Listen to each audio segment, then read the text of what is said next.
ఇప్పుడే country delight app ని download చేసుకోండి. Download the country delight app now. ఈ రోజున ఇండియా వ్యాప్తంగా మైసభ సంచలన విజయాన్ని సాధిస్తుంది. Welcome mister Kiran. Thank you sir, thanks for the introduction. ఎందుకు ఈ సంయుక్త దర్శకత్వానికి కారణం ఏంటి? నన్ను తీసుకోవడానికి కారణం ఏంటంటే కొంచెం పెద్దది లోడ్ ఎక్కువ ఉందన్నప్పుడు ప్రస్తుత ఆంధ్రప్రదేశ్ ముఖ్యమంత్రి నారా చంద్రబాబు నాయుడు గారు వైఎస్ రాజశేఖర రెడ్డి గారి ప్రయాణం మీద ప్రస్థానం మీద తీసినటువంటి వెబ్ సిరీస్, కానీ మేము వాళ్ళ మీద తీయలేదు.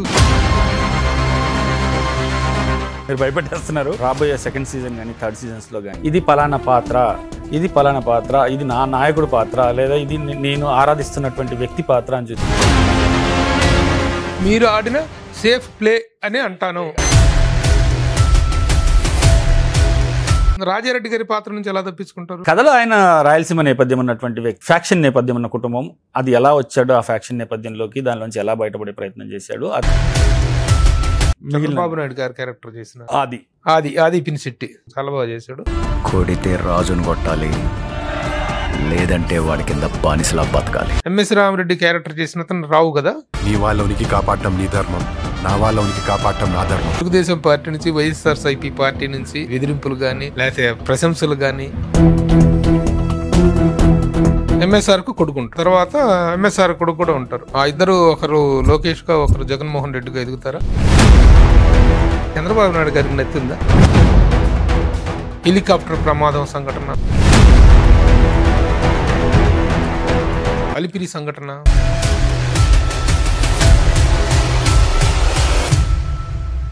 హాయ్, హలో, నమస్తే and welcome to my show from the bottom of the heart in Suman TV, the India's largest digital media platform. ఈ రోజున ఇండియా వ్యాప్తంగా అద్భుత విజయాన్ని సాధించినటువంటి వెబ్ సిరీస్ ఆర్మాక్స్ అనేటువంటి ఒక యాప్ ద్వారా వచ్చినటువంటి రిపోర్టు ప్రకారం హైయెస్ట్ వాచ్డ్ వెబ్ సిరీస్గా మైసభ సంచలన విజయాన్ని సాధిస్తుంది. ముఖ్యంగా తెలుగులోనే కాకుండా తమిళ, హిందీ, మలయాళం అన్ని భాషల్లో, కన్నడ భాషలో కూడా ఒక పాన్ ఇండియా వెబ్ సిరీస్గా సంచలన విజయాన్ని సాధిస్తుంది. దేవా కట్టా దర్శకత్వంతో పాటు, కట్టాతో పాటు కిరణ్ విజయ్ కుమార్ కూడా దాంట్లో దర్శకుడు సంయుక్త దర్శకత్వం వహించారు. దేవాకట్ట ఇంటర్వ్యూ ఆల్రెడీ మనం చేసాము, కానీ దేవాకట్ట చాలా చాలా నేకుడుగా తప్పించుకున్నాడు ఆ ఇంటర్వ్యూలో. ఎలాగంటే దానికి సంబంధించిన పూర్తి సమాచారం ఇవ్వకుండా ఆ వెబ్ సిరీస్ ఎవరి మీద అయితే చేశారో, ఎవరి బ్యాక్ డ్రాప్లో అయితే చేశారో అది కాదు, మేము వాళ్ళ డ్రాప్ బ్యాక్లో చేయలేదు అని చెప్పేసినటువంటి బుకాయింపు కాదు, కానీ హీఈస్ హైడింగ్. ఎందుకో హైడ్ చేస్తున్నారు. అది యాక్చువల్గా ప్రస్తుత ఆంధ్రప్రదేశ్ ముఖ్యమంత్రి నారా చంద్రబాబు నాయుడు గారు వైఎస్ రాజశేఖర రెడ్డి గారి జీవిత చరిత్ర మీద, వాళ్ళిద్దరి జీవిత చరిత్ర, వాళ్ళిద్దరి ప్రయాణం మీద ప్రస్థానం మీద తీసినటువంటి వెబ్ సిరీస్, కానీ మేము వాళ్ళ మీద తీయలేదు, ఇది కేవలం ఫిక్షనల్ స్టోరీ అని మాత్రమే దేవకట్ట కమిట్ అవుతున్నారు. అంతకుమించి ఎక్కువగా కమిట్ అవ్వట్లా. ఇప్పుడు కిరణ్ ఏమైనా కమిట్ అవుతాడేమో చూద్దాం. Welcome mister Kiran. Thank you sir, thanks for the introduction. మీరు నన్ను ఎరిగించే ప్రయత్నం చేస్తున్నారు. టు బి ఫ్రాంక్, మీరు అన్నట్టుగా ఈ వాస్తవ పాత్రలు కాదండి, ఇది కల్పిత పాత్రలే. ఇది దేవకట్ట గారి మస్తిష్కం నుంచి పుట్టిందే.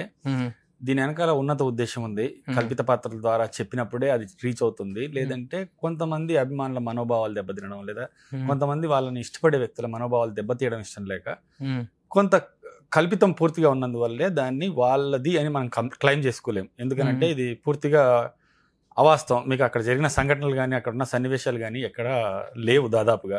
అక్కడ అరాకొరా ఉంటే అవి కాకతాళీయమే. ఇంకా మిగతా విషయానికి వస్తే, కథ ఉద్దేశంలో స్వచ్ఛమైన రాజకీయాలు, దాని తర్వాత విభేదాలు మాత్రమే ఉండి వైషమ్యాలు, వ్యక్తిగత కక్షలు ఉండే రాజకీయాలు చూడాలి. అట్లాంటి రాజకీయాల వల్ల ప్రపంచానికి, దేశానికి, మనకి మంచి జరుగుతుందన్న ఉన్నత ఉద్దేశంతోనే ఇది మొదలు పెట్టడం జరిగింది. సో దాని చుట్టూ అనవసరమైనటువంటి ఇలాంటి న్యూసెన్స్ ఉండకూడదు అన్నదే మా ఉద్దేశం. కాబట్టి న్యూసెన్స్ ఎవరు క్రియేట్ చేస్తారు? ఏ ఒక్కరి కథ అయినా, నేను ప్రత్యక్షంగా 100% I do believe that this is the subject made in the back drop of those two Giants, political Giants. మా పర్సెప్షన్ చూస్తున్న వాళ్ళ పర్సెప్షన్ కూడా అదే. లేదండి, కొన్ని వందల ఫోన్ కాల్స్ వచ్చాయి. దేవకట్ట గారు ఇంటర్వ్యూ చేసిన తర్వాత మీరు చాలా ట్రై చేశారు దేవకట్ట గారి దగ్గర నుంచి, ఇది చంద్రబాబు నాయుడు అండ్ వైఎస్ రాజశేఖర రెడ్డి గారిల జీవిత చరిత్ర అని చెప్పించడం కోసం మీరు ప్రయత్నించారు, కానీ దేవకట్ట గారు చెప్పలేదండి. కాబట్టి but it is the story of both of them అనేటువంటిదే చెప్తున్నారు. లేదండి. మిగతా అన్ని పాత్రలు కూడాను ఆనాటి రాజకీయ పరిణామాలను చూసుకున్నా సరే చంద్రబాబు ముఖ్యంగా ఇప్పటిదాకా జరిగిన ఈ వెబ్ సిరీస్ 8 ఎపిసోడ్స్ 9 ఎపిసోడ్స్ ఈ 9 ఎపిసోడ్స్లో అంతవరకు మీరు కాదని బుకాయిస్తే చెల్లుబాటు అవుతుంది. మీరు బుకాయిస్తున్నారనొచ్చా అనే పదం కరెక్టో లేదో నాకు తెలియదు కానీ ఇది బుకాయింపే జరుగుతుంది.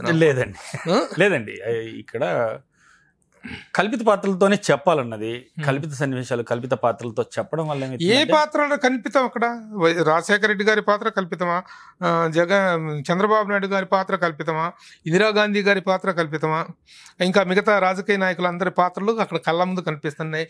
రాజశేఖర రెడ్డి గారి తండ్రి రాజారెడ్డి గారి పాత్ర కల్పితమా?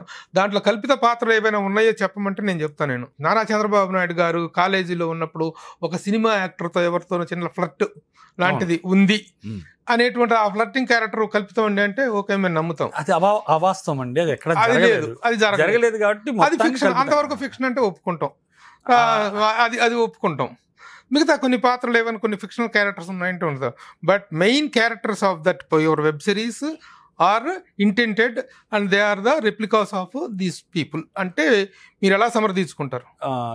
ఇందాక నేను చెప్పిన సమాధానం అండి. ఎందుకనంటే ఈ పలానా వ్యక్తి కథ అని చెప్పి తీసినప్పుడు ఏమవుతుందంటే ఆ వ్యక్తి మంచి చెడులని చర్చించేటప్పుడు చాలా రకాలుగా చాలామంది బాధపడతారు. ఇంకోటి సాక్ష్యాధారాలు లేనప్పుడు, మనం కళ్ళ ద్వారా చూడనప్పుడు ఒక మనిషి జీవితాన్ని మనం వాళ్ళ చరిత్ర అని చెప్పే హక్కు నాకు కాదు, ఏ రచయితకి వాళ్ళకి ఎవరికి లేదని నేను నమ్ముతున్నా.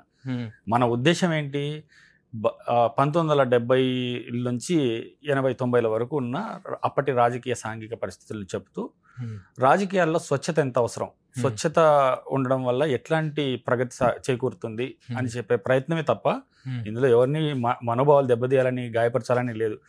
అట్లాంటి అవకాశాలకు తావ లేకుండా ఉండడం కోసమే కల్పిత పాత్రలు అంటున్నాం. రిలీజ్కి ముందు కూడా మీరు చేశారు ఇంటర్వ్యూ దేవ గారితో, ప్రతి ఇంటర్వ్యూలోనూ అదే నొక్కి ఒక్క నుంచి చెప్పాము, షో ముందు డిస్క్లైమర్ వేసాము. దానివల్ల ఏమైతుందంటే చూసేవాడికి ఇది పలానా పాత్ర, ఇది పలానా పాత్ర, ఇది నా నాయకుడు పాత్ర, లేదా ఇది నేను ఆరాధిస్తున్నటువంటి వ్యక్తి పాత్ర అని చూసినప్పుడు ఎక్కడ ఏ చిన్న పొరపాటు జరిగినా అతను బాధపడే అవకాశం ఉంటుంది. అలా బాధపడకుండా ఉండటం కోసం, అలాంటి ఒక వివరణ ఇవ్వకుండా ఉండటం కోసం మీరు ఆడిన సేఫ్ ప్లే అని అంటాను కాదు, కల్పితమేండి. ఎందుకంటే ప్లే అనేటువంటిది నేను అంటున్నాను. మా వెబ్ సిరీస్ ప్రతిపక్షాల చేతికి, ఈ పక్షానికి ఆ పక్షం ప్రతిపక్షమే, ఆ పక్షానికి ఈ పక్షం ప్రతిపక్షమే, వాళ్ళకి ఒక ట్రోల్ మెటీరియల్గా లేదా ట్రోల్ చేసుకోవడానికి ఉపయోగపడే కంటెంట్గా ఇవ్వకూడదు అనుకున్నాం. దీని ఉద్దేశం అంతా వజ్రాన్ని చూడండి, మేము చెప్పదలుచుకున్న విషయాన్ని, ఉన్నతమైన విషయాన్ని, లార్జర్ థీమ్ని గమనించండి, దాని చుట్టూ పెరిగిపోయిన మట్టినో వాటిని గమనించకండి. అదే మా ఉద్దేశం, అదే మా థీమ్. మీ ఉద్దేశం మంచిదే కానీ ఆ క్యారెక్టర్స్లో వాళ్ళని ఐడెంటిఫై చేసుకుంటే అది ప్రేక్షకుడి తప్పు కాదు, అంతవరకు నేను చెప్పగలను. ప్రేక్షకుడు అలా ఆలోచించుకొని ఆపాదించుకునే అవకాశం ఉందనే మేము ముందు నుంచి చెప్తున్నాం. ఇప్పటికీ తప్పించుకుంటున్నారు. ఫస్ట్ ఇది మొత్తం మయసభ అనేటువంటిది 3 seasons గా వచ్చేటువంటిది. ఈచ్ సీజన్ లో 8 or 9 ఎపిసోడ్స్ ఉంటాయి. అవును. ఈ ఎపిసోడ్ అంతా కూడాను ప్రజలతో అనుబంధం లేనటువంటి ఎపిసోడ్స్.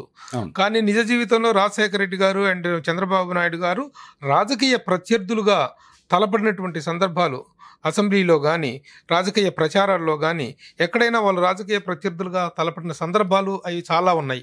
అలాంటి సందర్భాలు మీరు షూట్ చేయకపోరు, ఆ రోజున మేము అడక్కపోము, అప్పుడు మీరు కమిట్ అవ్వక తప్పదు అనేటువంటిది ఒక హెచ్చరిక చెప్తున్నా నేను. ఆ రోజున కమిట్ అవుతారో లేదో చూద్దాం. మీరు భయపెట్టేస్తున్నారు. అయినప్పటికీ రేపు రాబోయే 2nd season కానీ 3rd seasons లో కానీ మా కేకేఎన్ పాత్ర, మా ఎంఎస్ఆర్ పాత్రలు అత్యున్నతమైనవి, రాజకీయ విలువలు కలిగినవి. రాజకీయమైనటువంటి వైరుధ్యాలు ఉన్నవేమో కానీ ఆ 2 పాత్రల మధ్యన వ్యక్తిగతమైనటువంటి ద్వేషాలు లేనివి. అవి ఉన్నతమైన రాజకీయాల కోసం, నా అనుకున్న మనుషుల కోసం, యావత్ జాతి కోసం పాటుపడి రాజకీయాల్లో సిద్ధాంతాలతో ముందుకు వచ్చిన పాత్రలు. ఆ 2 పాత్రలు సంఘర్షణ పడినప్పుడు ఆ తర్వాత వ్యక్తిగతంగా వెళ్తాయా, పార్టీల వరకు ఆగుతాయా అన్నది మీరు వేచి చూడాలి. ఆ రోజున ఒకవేళ నిజమైన సమస్యలు తలెత్తితే చాలా సంతోషం. Very good. మీ నాన్ కాంట్రవర్షియల్ యాంగిల్ని నేను అభినందిస్తున్నా. ఒక వివాదాస్పదమైనటువంటి అంశాన్ని తీసుకొని వివాదరహితమైనటువంటి వెబ్ సిరీస్ చేయాలి, ఒక షో చేయాలనేటువంటి మీ concept it is to be appreciated. Thank you so much. Rajareddy గారి పాత్ర నుంచి ఎలా తప్పించుకుంటారు? రాజారెడ్డి పాత్ర ఏంటండి, బాంబుల శివారెడ్డి పాత్ర గురించి మీరు బాంబుల మాట్లాడుతున్నారు. శివారెడ్డి అదే రాజశేఖర రెడ్డి గారి తండ్రి గారు రాజారెడ్డి గారి పాత్ర మా పాత్ర ఎంఎస్ రామిరెడ్డి పాత్ర, తండ్రి పాత్రధారి పేరు బాంబుల శివారెడ్డి అండి. బాంబుల ఆయన పేరు. శివారెడ్డి. కథలో ఆయన రాయలసీమ నేపథ్యం ఉన్నటువంటి వ్యక్తి. అతను ఆ కథా పాత్రధారి వచ్చేసి కొంత ఫ్యాక్షన్ నేపథ్యం ఉన్న కుటుంబం. అది ఎలా వచ్చాడు ఆ ఫ్యాక్షన్ నేపథ్యంలోకి, దానిలోంచి ఎలా బయటపడే ప్రయత్నం చేశాడు, అతని జస్టిఫికేషన్ అతనికి ఉంది. ముందు సెకండ్ సీజన్ లో ఆ పాత్ర ఎంత మేర కొనసాగుతుంది అన్నది ఇంకా ఇప్పుడే చెప్పలేం. అది పోతున్న కొద్దీ ఎక్స్ప్లోర్ చేయాల్సిన విషయం. ఓవరాల్ గా ఏ ఒక్క వర్గం అంటే ఏది ఏమైనా మీరు వెబ్ సిరీస్ అనేటువంటిది స్టార్ట్ చేసేటప్పుడు అది 3 భాగాలుగా చేసినప్పటికీ, 3 సీజన్స్ గా చేసినప్పటికీ మొత్తం కథారూపం అయితే మీ ఇదిలో ఉంది, మీ మైండ్ లో మొత్తం కథారూపం అంతా ఉంటుంది. మొత్తం 27 ఎపిసోడ్స్ కు సంబంధించినటువంటి కథారూపం మీ ఇదిలో ఉంది. ఓవరాల్ గా స్క్రీన్ ప్లేస్ గా ఎవాల్వ్ అవ్వలేదు. అంటే పూర్తిగా కథ విస్తారణ జరగలేదు, ఇంకా ఎనక్డోట్స్ ఉన్నాయి. వాటి మీద ఇంకా ముందు కూర్చొని పనిచేయాలి. అఫీషియల్ గా సోనీ నుంచి మాకు ఇంకా కన్ఫర్మేషన్ వచ్చిన తర్వాత కానీ మేము ఆ విషయాలు వెల్లడించలేము. Sony LIV people are very happy, చాలా సంతోషంగా ఉన్నారు. వాళ్ళ రీజనల్ ఎంట్రీ మామూలుగా అండి, బౌండరీ అవతల పడింది. మేము కూడా ఊహించలేదు ఇంత పెద్ద హిట్ అవుతుంది. అంటే ఇండియాలోనే 3rd ప్లేస్ లో ఉంది, మోస్ట్ వాచ్డ్ వెబ్ సిరీస్ గా 3rd ప్లేస్ లో ఉంది. లక్కీలీ అదృష్టవశాత్తు తెలుగు ప్రేక్షకులనే కాదు, తెలుగు రాజకీయాల గురించి కథ అయినప్పటికీ హిందీ, తమిళ్, మలయాళం అన్ని భాషలు అక్కడ ఇక్కడంటే మనకు ఆ కనెక్టివిటీ ఉంది. అదే సార్ నేను అంటుంది, అదే మీరు మాకుంది ఆ కనెక్టివిటీ. కానీ ఇక్కడ తెలుగు వాళ్ళకైతే ఆ కనెక్టివిటీ ఉంది. చూస్తుంటే వాళ్ళిద్దరూ కనిపిస్తున్నారు. మిగతా వాళ్ళు ఎలా ఓన్ చేసుకున్నారు, అదర్ లాంగ్వేజ్ కి ఎలా కనెక్ట్ అయింది? అది దీన్ని కథగానే చూస్తున్నారండి. ఒక కథగా రెండు కీలకమైనటువంటి క్యారెక్టర్లు, యువరక్తం రాజకీయాల్లోకి రావాలని, విలువలతో కూడిన రాజకీయాలు చేయాలని, సమాజానికి తమంతు సేవ చేయాలనుకుని ఇద్దరు వేరు విభిన్న ప్రాంతాల నుంచి, విభిన్న నేపథ్యాల నుంచి వచ్చిన ఇద్దరు పాత్రలు స్నేహితులుగా ఎలా మారారు, రాజకీయాల్లో అప్పటి కుటీల రాజకీయాలను ఎదుర్కొంటూ వ్యక్తులుగా, శక్తులుగా ఎలా ఎదిగారు, ఆ తర్వాత అక్కడి నుంచి వాళ్ళు శత్రువులుగా మారబోతున్నారు అన్నంతవరకే ఇప్పుడు చూపించాం మనం. ఆ నడక కానీ, ఆ ప్రయాణాన్ని కానీ రసవత్తరంగా మీకు చెప్పగలిగాము. అందువల్లే ప్రేక్షకుడు గుక్క తిప్పుకోకుండా 9 ఎపిసోడ్లు బింజ్ వాచ్ చేయగలుగుతున్నాడు. అది చాలా సంతోషించే విషయం. మేము హిట్ అవుతుంది అనుకున్నాం కానీ ఈ స్థాయిలో ఈ ఆదరణ దక్కుతుందని అనుకోలేదు. సంతోషం, చాలా సంతోషం. What is the time period? Okay, మీరు you are not committing that ఈ పాత్రలు ఇవి కాదు, కల్పిత పాత్రలు అంటున్నారు. What is the time period? Time period ఇప్పుడు 90లో ఆగిందండి కథ. ఇంకా నెక్స్ట్ జరగబోయేది ఇంకొక డికేడ్ చెప్దాం అనుకుంటున్నాం. 2000 వరకు జరిగే కథని 2000 నుంచి మిగతా రాజశేఖర రెడ్డి గారు మరణం కానీ తర్వాత అది ఇంకా తెలియదండి. మా పాత్రధారుల విషయానికి వచ్చేటప్పటికి ఎంఎస్ఆర్ కేకేన్ల స్నేహాన్ని ఒక పీక్, ఒక తారాస్థాయికి తీసుకెళ్లి, అంత ఆదర్శ మిత్రుల వాళ్ళు మా పాత్రధారులు అండి. అంటే మనం కథ రాసుకున్నప్పుడు ఇద్దరు స్నేహితుల కథనే రాసుకున్నాము. స్నేహం అంటే ఎలా ఉండాలి, వాళ్ళ విలువలు, సిద్ధాంతాలు, ఆశయాలు ఒక్కటైనప్పుడు ఆ స్నేహం ఎంత బలంగా ఉంటుంది, ఒకరికొకరు చేయుతనిచ్చుకున్నప్పుడు అది ఎంత మంచి రాజకీయాలను ఇస్తుంది, దేశ ప్రగతికి, రాష్ట్ర ప్రగతికి ఎంత మేర ఉపయోగపడుతుంది అన్న చెప్పడమే మన ఉద్దేశం. కాబట్టి అది ఎక్కడ ఏ పాయింట్లో మనం ఆపుతాం అన్నది నేను ఇప్పుడే చెప్తే కూడా మీకు ఆసక్తి ఉండదు ముందు రాబోయే సీజన్ల మీద. సో అది ఆసక్తిగానే ఎదురు చూస్తున్నాం. Thank you. ఎక్కడ దొరుకుతారని. అంటే really we don't want to make it A controversy. My interest in this particular issue is, ఒక అద్భుతమైనటువంటి సిరీస్ తీశారు మీరు. నిజంగా సీటెడ్జీ మూమెంట్స్ చూసావు ఆ సిరీస్ చూస్తున్నప్పుడు. అంటే మనకి మన తెలుగు వాళ్ళ జీవన విధానంలో భాగంగా కలిసిపోయినటువంటి ఇద్దరు రాజకీయ ఉద్దండుల జీవిత చరిత్రను చూస్తున్నప్పుడు ఓన్ చేసుకోవటం అనేటువంటిది మన తప్పేం కాదు. ఒకళ్ళు ఓన్ చేసుకుంటారు, కానీ అది మీరు ఎందుకు హైడ్ చేస్తున్నారు తర్వాత మాట్లాడదాం.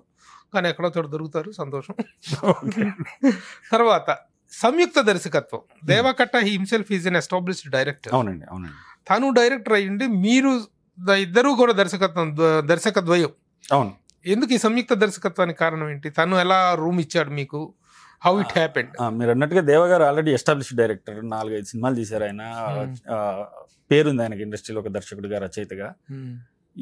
ఈ సిరీస్కి వచ్చేటప్పటికి అతను నన్ను తీసుకోవడానికి కారణం ఏంటంటే, ఇది దాదాపుగా 9 ఎపిసోడ్ల నిడివి ఉన్నది, 4.5 గంటల డ్యూరేషన్తో ఒక వెబ్ సిరీస్ చెప్పాలి with in the given resources, given budgets and time, actor states, ఇవన్నీ ఒక వ్యక్తి డీల్ చేసేటప్పుడు కొంచెం పెద్దది లోడ్ ఎక్కువ ఉంది అన్నప్పుడు ఇంకొక ఒక దర్శకుడు సహకారం కావాలనుకున్నారు ఆయన.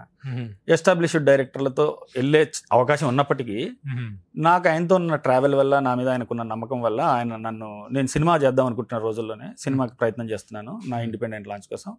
సరే దీంతో మొదలుపెట్టు, నాకు నీకు సింక్ ఉంటుంది, నేను వేరే వాళ్ళ మీద కన్నా నీ మీద ఎక్కువ ఆధారపడగలనని నన్ను అడగడం జరిగింది. నేను గర్వంగానే ఇందులో భాగస్వామిని అయ్యానండి. ఈ రోజు చాలా సంతోషంగా ఉన్నాను. మీ నేపథ్యం ఏంటి? ఇంతకుముందు మీరేమి డైరెక్ట్ చేశారు?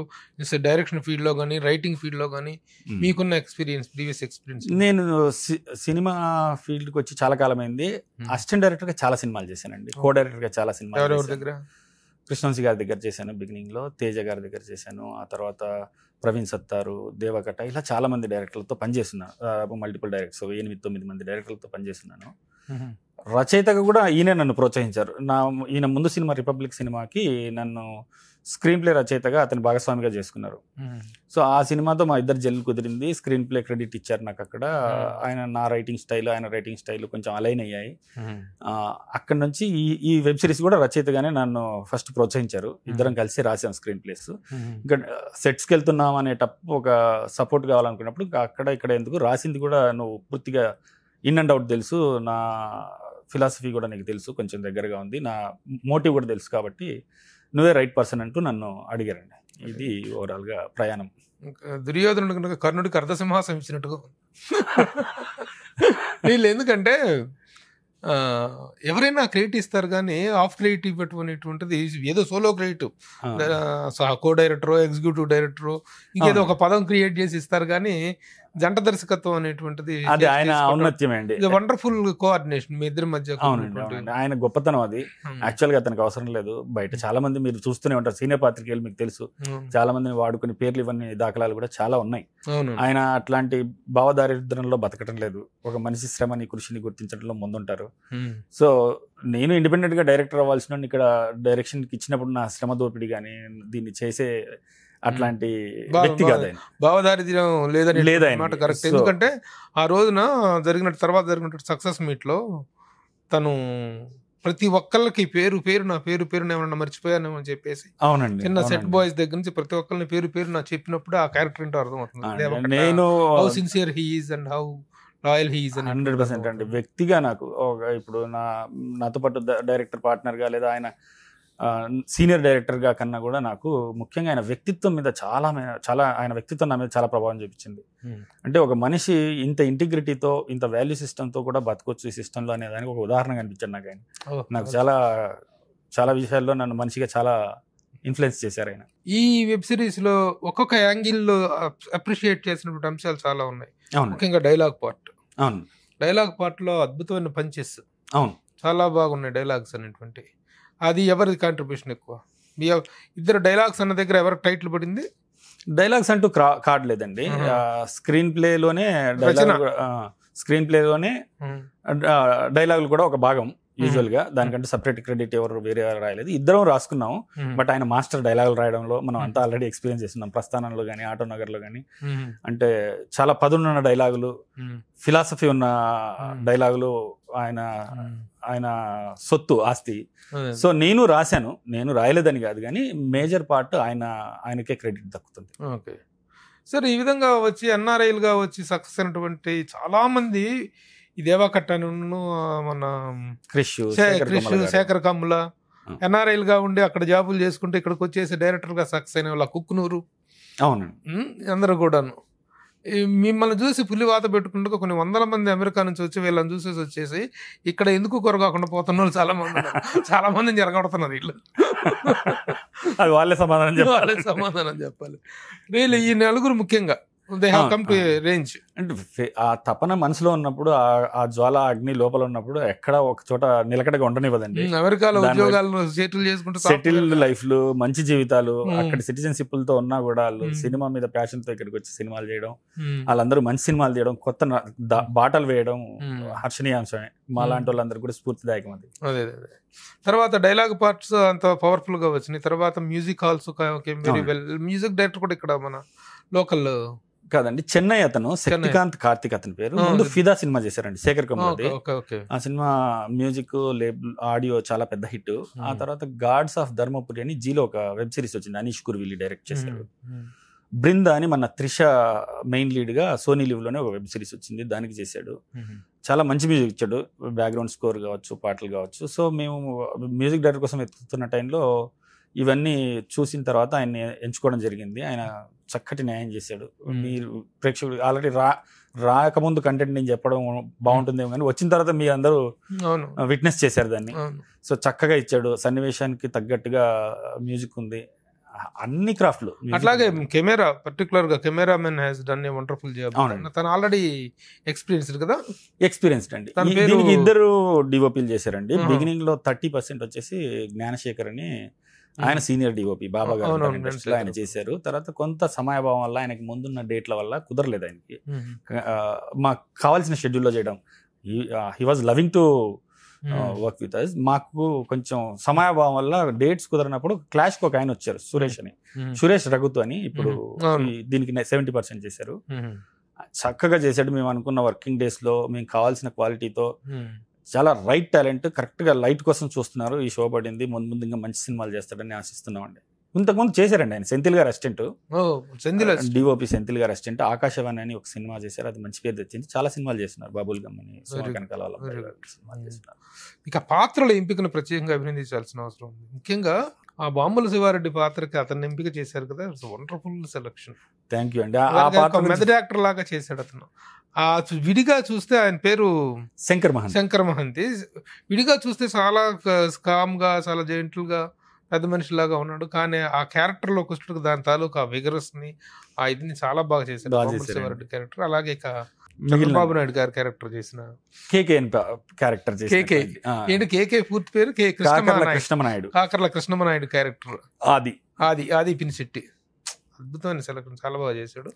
ఇక్కడ ఈ క్యారెక్టర్ చేసిన అతను నెక్స్ట్ క్యారెక్టర్ ఎంఎస్ఆర్ అంటే ఎంఎస్ రామిరెడ్డి క్యారెక్టర్ చేసిన అతను రావు కదా, చైతన్యరావు. సెట్ చేశారండి. ఈ సూపర్ సెలక్షన్స్. అంటే మీరు క్యారెక్టర్స్ డిజైన్ చేసుకున్నప్పుడు ఈ ఒక సినిమాకి కానీ, ఒక దీనికి వెబ్ సిరీస్ కానీ, దేనికైనా ఆర్టిస్ట్ అనేటువంటి సెలెక్ట్ చేసుకోవటంలో అవేర్నెస్ లేకపోతే మాత్రం కిల్ అవుతుంది. చాలా మంది ఓవర్ కాన్ఫిడెన్స్ తో కొంతమంది ఏదో ఒక హాలీవుడ్ డైరెక్టర్ చెప్తారండి, సగం నీ కథ సక్సెస్ఫుల్నెస్ మీ కాస్టింగ్ లో, నీ పాత్రధారుల ఎంపికలోనే ఉందని. అది ముమ్మాటికి ఇందులో నిజమైంది.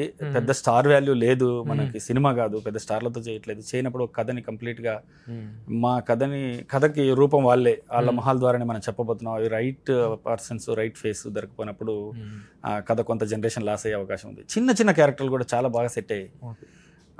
విజయవాడ ట్రాక్ లో ఉన్న ఇద్దరు క్యారెక్టర్లు కావచ్చు, ఇటు రాయలసీమ ట్రాక్ లో ఉన్న ఇద్దరు క్యారెక్టర్లు కావచ్చు, ఆ జడ్జిలు, ఆ ఢిల్లీ పాలిటిక్స్ లో ఉన్నటువంటి Indira Gandhi character, all the characters wonderful selection. Indira Gandhi character పేరు ఏం పెట్టారు? ఇందిరాగాంధీ క్యారెక్టర్ కాదండి, అది ఐరావతి బస్సు. ఆమె బెంగాలీ మాతృభాష అనేది. ఆమె ఐరావతి బస్సు బెంగాలీ యాక్టర్ కాదండి, ఆ యాక్టర్ వచ్చేసి హిందీ యాక్టర్స్. పాత్ర నేపథ్యం బెంగాల్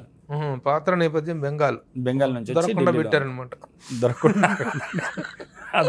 దొరుకుతారు అదే లేదండి.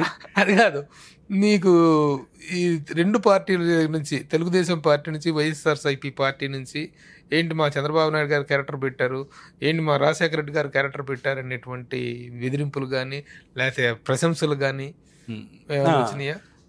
ఫస్ట్ ఆఫ్ ఆల్ అవి ఆ పాత్రలు కాదు, మేము ఒప్పుకోము. రెండోది అందరూ హ్యాపీ అండి, రెండు వర్గాలు కూడా హ్యాపీ. ఇప్పుడు హ్యాపీలే, ఈ ఎపిసోడ్ వరకు, ఈ సిరీస్ వరకు హ్యాపీ. నెక్స్ట్ సిరీస్ లో కూడా హ్యాపీనెస్ ఉంటుంది ఇద్దరికి. అంటే ఇది ఆ పాత్రలే అని మీరు చూసినప్పుడే ఆ సున్నితత్వం, మనోభావాలు దెబ్బతిట్టడం జరుగుతుంది.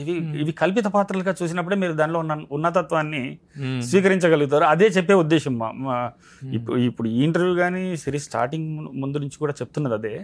దానిలో ఉన్నటువంటి ఔన్నత్యాన్ని గొప్పతనాన్ని మీరు గమనించండి, కానీ చుట్టూ ఉన్నటువంటి చిన్న చిన్న డిస్టర్బెన్సెస్ని గమనించకూడదు, వాటి మీదకి అటెన్షన్ పోకూడదు అన్నదే మా ఉద్దేశం. ఔన్నత్యాన్ని గమనించలేనంత బ్లైండ్నెస్ లేదు ఇక్కడ.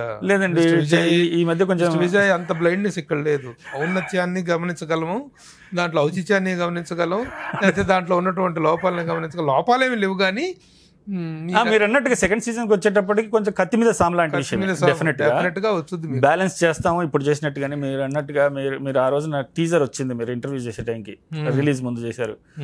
మీరు ఇంటర్వ్యూలో కూడా అన్నట్టు గుర్తు నాకు. సరే, రిలీజ్ తర్వాత ఇది చాలా సంచలనాలకి తావబోతుంది అని అన్నారు. చాలా మంది అనుకున్నారు అలాగే.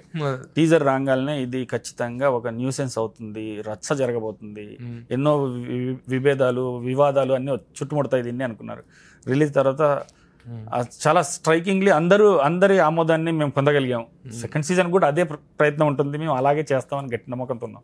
కాకపోతే approach to the Sony LIV లాంటి ఒక ఇంటర్నేషనల్ ప్లాట్ఫామ్, ఆ ప్లాట్ఫామ్తో మీ జర్నీ ఎలా సాగింది? వాళ్ళంత ఈజీగా యాక్సెప్ట్ చేయరు కదా ఏదైనా కాన్సెప్ట్ కానీ, దీన్ని యాక్సెప్ట్ చేయరు. యాక్సెప్ట్ చేస్తే they will go to any extent. అవును, సోనీ లివ్ వాళ్ళ ట్రాక్ రికార్డ్ చూసుకుంటే అండి చాలా మంచి సిరీస్లు ఉన్నాయి. రాకెట్ బాయ్స్, మహారాణి, స్కామ్ 92, చాలా సంచలనాలు. ఈ మధ్య కాలంలో వచ్చిన మన నగేష్ కుక్నూర్ గారి హంట్ కానీ, చాలా మంచి స్క్రిప్ట్స్ డీల్ చేయడం వాళ్ళ క్యాటలాగ్లోనే ఉంది, వాళ్ళ థియరీలోనే ఉంది. సో మేము ఈ కథతో 2-3 ప్లాట్ఫామ్స్ అప్రోచ్ అయినప్పుడు ప్రతి వాళ్ళు ఈ కథని తీసుకోవడానికి ముందుకు వచ్చారు. దాదాపుగా 2-3 ప్లాట్ఫామ్స్, పేర్లు అప్రస్తుతం. అయితే మనకు కావాల్సినటువంటి బడ్జెట్ కుదరలేదు మిగతా వాళ్ళతో. సోనీ దగ్గరికి వెళ్ళినప్పుడు వాళ్ళు ఒక్కటే సిట్టింగ్లోనే వాళ్ళు ఎగ్జైట్ అయ్యారు ఐడియాతో. చాలా మంచి ఐడియా, చాలా బాగా వర్కౌట్ అవుతుంది మనకని. తర్వాత క్రియేటివ్ ఫ్రీడమ్ అలా ఇచ్చారు, బడ్జెట్లు కూడా చాలా కావాల్సినంత ఇచ్చారు. ఈ క్రియేటివ్ ఫ్రీడమ్ విషయంలోనే ఓటీటీ ప్లాట్ఫామ్కి, డైరెక్టర్స్కి, క్రియేటర్స్కి మధ్య చాలా వార్ జరుగుతూ ఉంటుంది. అవును, ఉంటుంది. ఇన్ జనరల్ జరుగుతుంది. డిక్టేషన్స్ ఎక్కువ ఉంటున్నాయని, అవును, చాలా నియంత్రిస్తున్నారని. అవును, నిజమే. ఇది ఇక్కడ సోనీ లక్కీలీ మా అదృష్టం కొద్దీ సోనీలో క్రియేటివ్ టీంలో హైదరాబాద్ నుంచి సందీప్ అని ఒక ఆయన ఉండేవారు, బాంబే నుంచి రఘు అని ఒక ఆయన ఉండేవాళ్ళు. ఆయన తెలుగు అతనే. వీళ్ళిద్దరూ అదృష్టవశాత్తు చాలా సెన్సిబుల్ పీపుల్. మాకెక్కడ ఇబ్బంది పెట్టకుండా, మమ్మల్ని ఎక్కడ కట్టేయకుండా, మా కాళ్ళు చేతులు లేదా వాళ్ళ దిశానిర్దేశకత్వంతో చేయబట్టి రాపేయకుండా మాకు చాలా స్వేచ్ఛనిచ్చారు. ఎక్కడైనా చిన్న చిన్న కన్సర్న్స్ ఉంటే ఇన్ రూమ్లో మాట్లాడుకుని అక్కడెక్కడ చిన్న చిన్నవి సార్ట్అవుట్ చేసుకున్నాం, కానీ ఎప్పుడు మాకు క్రియేటివ్గా మాకు సంఖ్యలు వేయలేదు. అది అదృష్టంగా భావిస్తున్నాం. సోనీతో ప్రయాణం చాలా సంతోషకరంగా ఉంది. ఇప్పుడు చివరికి మీ కృష్ణమనాయుడు పాత్ర, మీ కేఎస్ఆర్ పాత్ర, ఎంఎస్ఆర్ పాత్ర ఎక్కడ ఎండ్ అవుతాయి? అది ఇప్పుడే చెప్పదలుచుకోలేదండి. ఆసక్తి ఉండదు మీకు. మీరు చూస్తుంటే నెక్స్ట్ సీజన్లో చూసినప్పుడే అది మిమ్మల్ని పూర్తిగా దానికి. ఇద్దరు ముఖ్యమంత్రులు ఏదాకా ఉంటుందో ఇద్దరు ముఖ్యమంత్రులు అవుతారు. ఆయన ప్రతిపక్షంలో ఉంటే ఈయన స్వపక్షంలో, ఈయన స్వపక్షంలో ఉంటే ఆయన ప్రతిపక్షం, పాలక పక్షంలో ఉంటే ఈయన ఉండబోతుంది. అదంతా చాలా రసవత్తరంగా ఉండబోతుంది. అండ్ మా పాత్రధారుల ద్వారా తెలుగు జాతికి జరిగిన మంచి కూడా మనం చవి చూడబోతున్నాం. ఆయనకి కృష్ణమనాయుడుకి కొడుకుంటాడా, ఎంఎస్ఆర్ కు కొడుకుంటాడు? ఉన్నాడు అండి. కృష్ణమనాయుడికి కొడుకుని చూసాం మనం ఆల్రెడీ. 9th ఎపిసోడ్ లో డెలివరీకి వెళ్ళినప్పుడే చూసాం కదా మనం. అదే అవునండి, కొడుకుంటాడు. తర్వాత ఎంఎస్ఆర్ కొడుకు కూడా ఉంటారు, ఉండబోతుంది. ఆ ఇద్దరు, ఒకరు లోకేష్ గా, ఒకరు జగన్మోహన్ రెడ్డిగా ఎదుగుతారు. లేదండి, అదేం లేదండి. ఇంకా పాత్రల పేర్లు పేర్లేంటో ఇంకా నిర్ణయించుకోలేదండి. అక్కడ దాకా కథ ఇంకా మేము ఆలోచించలేదండి. ఇది ఈ పాత్రలు ముఖ్యమంత్రులు అయ్యి వాళ్ళు ఏం చేశారనే వరకే మా ఆలోచన ఉంది. మున్ముందు ఇంకా ఇలాగే మీ ఆసక్తి, మీ మెచ్చుకోలు మా వెంట ఉంటే ముందు ఇంకా ముందుకు పోయే అవకాశం ఉంది. చివరిగా ఒక డౌట్ చెప్పండి. చంద్రబాబు నాయుడు గారికి నత్తి ఉందా?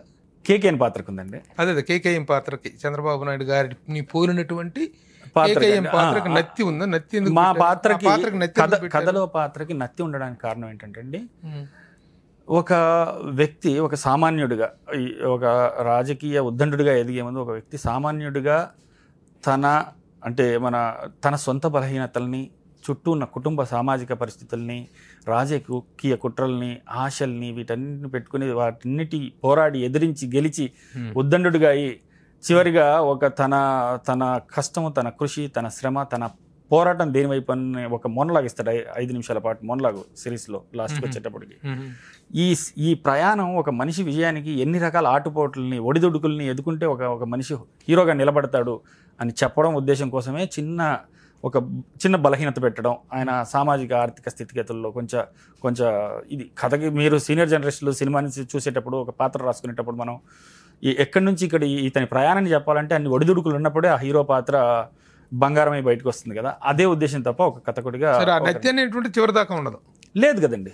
ఇప్పుడు కూడా లేదు. మీరు చూస్తే అతను overcome by second third episode. ఇంకా ప్రధాన సంఘటనలు ఏముంటాయి దీంట్లో? ప్రధాన మలుపులు అంటే అలిపిరి సంఘటన, హెలికాప్టర్ ప్రమాదం సంఘటన. సార్ ఎంఎస్ఆర్ హెలికాప్టర్ ప్రమాదం జరుగుద్దా ఎంఎస్ఆర్కి? లేదండి, అది మీరు ఇప్పుడు అలిపిరి సంఘటనలో కృష్ణమణ నాయుడు గాయపట్ట ఉంటుందా? ఇది early to discuss about those things అండి. ఇప్పుడు ఇంకా కథ విస్తరణ పూర్తిగా జరగలేదు. అయినా ఒకవేళ జరిగినా ఇప్పుడు నేను దాన్ని జనాలకు చేరవేయడం మంచిది కూడా కాదు, ఆసక్తి ఆగదు. సో అది ఓపెన్గా తెలిసిపోయినట్టుంటుంది, ఏది రివీల్ చేయకూడదు. ఏదేమైనా Kiran, congratulations. Thank you so much. ఎందుకంటే ఒక ప్రాంతీయ సంబంధించినటువంటి ప్రాంత చరిత్ర, ఒక ఆంధ్రప్రదేశ్ తెలంగాణ, ఈరోజు తెలంగాణ ఒక ఉమ్మడి ఆంధ్రప్రదేశ్ అనేటువంటి దాంట్లో జరిగినటువంటి రాజకీయ సంఘటనలు, రాజకీయ పరిణామాలను ఒక కథాంశంగా తీసుకొని, ఇద్దరు వ్యక్తుల మహోన్నతమైన ప్రస్థానాన్ని తీసుకొని, ఒక వివాదాస్పదమైన అంశాన్ని తీసుకొని వివాదరహితంగా తీసుకొస్తున్నటువంటి మీ సెన్సిబిలిటీస్ని నేను ఫస్ట్ అభినందిస్తాను. థ్యాంక్ యూ సో మచ్ అండి. Your sensitivity and your sensibility అలా తీసుకుని వచ్చి కూడాను దాన్ని కూడాను ఒక ప్లెయిన్ దీంట్లో తీసుకెళ్ళాలనుకోవటం. థ్యాంక్ యూ అండి, థ్యాంక్ యూ. అది ఆయన మేము ఒక జర్నలిస్ట్గా ఒక మీ దగ్గర నుంచి ఆ కథలో ఉన్నటువంటి ఇదేంటి రాబడటం కోసం చేస్తున్నటువంటి ప్రయత్నం తప్ప ఇదేమో ఇంట్రాగేషన్, వృత్తి ధర్మం మా వృత్తి ధర్మం, ఇది ఇంట్రాగేషన్ కాదు. అని మంచి సెన్సిబుల్ ఇండియాలోనే 3rd ప్లేస్లోకి రావటం అనేటువంటిది, అందులో సోనీ లాంటి ప్లాట్ఫామ్ మిగతా ప్లాట్ఫామ్స్ అన్నిటిని ఓవర్కమ్ చేసి రావటం అనేటువంటిది రియల్లీ టు బి అప్రిషియేటెడ్. మీరు ఇండివిజువల్గా కూడా డైరెక్షన్ చేసే అవకాశం ఇప్పుడు దీని తర్వాత నేను ఇండిపెండెంట్గా ఒక సినిమా చేయబోతున్నాను అండి. అది ఇంకా చర్చల్లో ఉంది. అది ఇంకా ముందుగానే నేను దాన్ని డిస్కస్ చేయలేని ఏది లాక్ అవనప్పుడు అఫీషియల్గా ఈ సంవత్సరంలో నేను సినిమా చేసే ఆలోచనలో ఉన్నాను. So waiting for the part 2 అంటే ఎప్పుడు దాకా వస్తుంది వెబ్ సిరీస్? డెఫినెట్గా చేస్తామండి. పార్ట్ 2 ఇప్పుడు ప్రేక్షకుల నుంచి ఉంది, సోనీ నుంచి కూడా. అంటే ఎక్కువ గ్యాప్ రాకూడదు కదా, ఒక వెబ్ సిరీస్ వచ్చిన తర్వాత సీజన్ 2 రావటానికి, సీజన్ 3 రావడానికి మధ్య అది ఎక్కువ గ్యాప్ ఉండకూడదు కదా. మరి ఇదేమో చాలా ఇది ఉంది. ఎప్పుడు వాళ్ళ దగ్గర నుంచి వస్తుంది సోనీ నుంచి? మేబీ ఈ మంత్, నెక్స్ట్ మంత్లో మేము ఆశిస్తున్నామండి. వాళ్ళ సైడ్ నుంచి ఇద్దరం కలిసి కూర్చొని టైం లైన్స్ మాట్లాడుకునే అవకాశం ఉందేమో అని చూడాలండి. అది ఇంకా పూర్తిగా అఫీషియల్గా ఏమి కన్ఫర్మ్ అవ్వనంత వరకు మేము చెప్పలేము, చెప్పకూడదు కూడా. All the best. Thank you so much. Independent డైరెక్టర్గా మీరు ఎదగాలి. మహేసభలు అంటే ఒక అద్భుతమైన దీంతో మీరు అసోసియేట్ అయ్యారు కాబట్టి ఈ సక్సెస్లో you are also having your own part. చాలా హ్యాపీగా ఉన్నానండి, చాలా సంతోషం. Thank you, all the best. Thank you sir, thank you, bye. Suman టీవీలో మీ పర్సనల్ అండ్ బిజినెస్ ప్రమోషన్స్ కోసం కింది నెంబర్కి కాంటాక్ట్ చేయండి.